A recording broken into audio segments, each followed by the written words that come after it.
মধ্যপ্রাচ্যের রাজনীতিতে এক যুগের অবসান।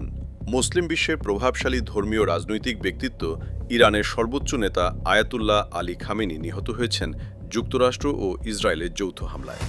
এমনটাই জানিয়েছে ইরানের রাষ্ট্রীয় ও আধা সরকারি গণমাধ্যম।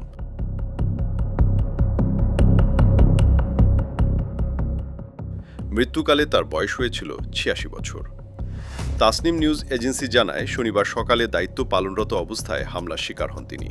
রোববার ভোরে আনুষ্ঠানিকভাবে তার মৃত্যুর খবর প্রকাশ করা হয়। ১৯৩৯ সালে পবিত্র নগরী মাশহাদে জন্ম নেওয়া খামেনির রাজনৈতিক জীবন শুরু হয় শাহবিরোধী আন্দোলনের মধ্য দিয়ে।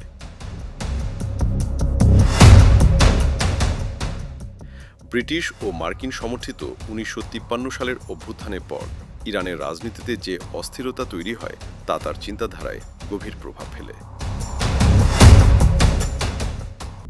একাধিকবার গ্রেফতার হন, নির্বাসনে যান, কিন্তু পিছু হটেননি। ১৯৭৯ সালের ইসলামী বিপ্লবের পর রাষ্ট্র গঠনে গুরুত্বপূর্ণ ভূমিকা রাখেন তিনি। বিপ্লবের নেতা রুহুল্লাহ খোমেইনির ঘনিষ্ঠ সহযোগী হিসেবে দ্রুত উঠে আসেন ক্ষমতার কেন্দ্রবিন্দুতে। ১৯৮১ সালে এক হত্যাচেষ্টায় গুরুতর আহত হয়ে ডান হাতের কার্যক্ষমতা হারান। একই বছর প্রেসিডেন্ট নির্বাচিত হন।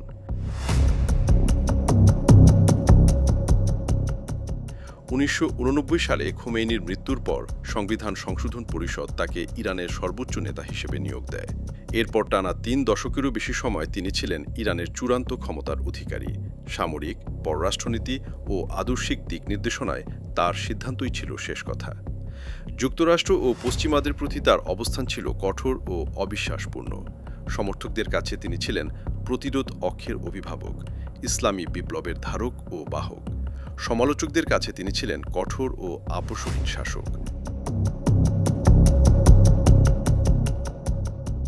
তার মৃত্যু শুধু একজন নেতার বিদায় নয়, বরং ইরানের ভবিষ্যৎ নেতৃত্ব, আঞ্চলিক রাজনীতি এবং বিশ্ব শক্তির ভারসাম্যে নতুন প্রশ্নের জন্ম দিল। এখন নজর তেহরানের দিকে। কে হবেন উত্তরসূরি, আর কোন পথে এগোবে ইরান? আন্তর্জাতিক ডেস্ক, কাল প্রকাশ।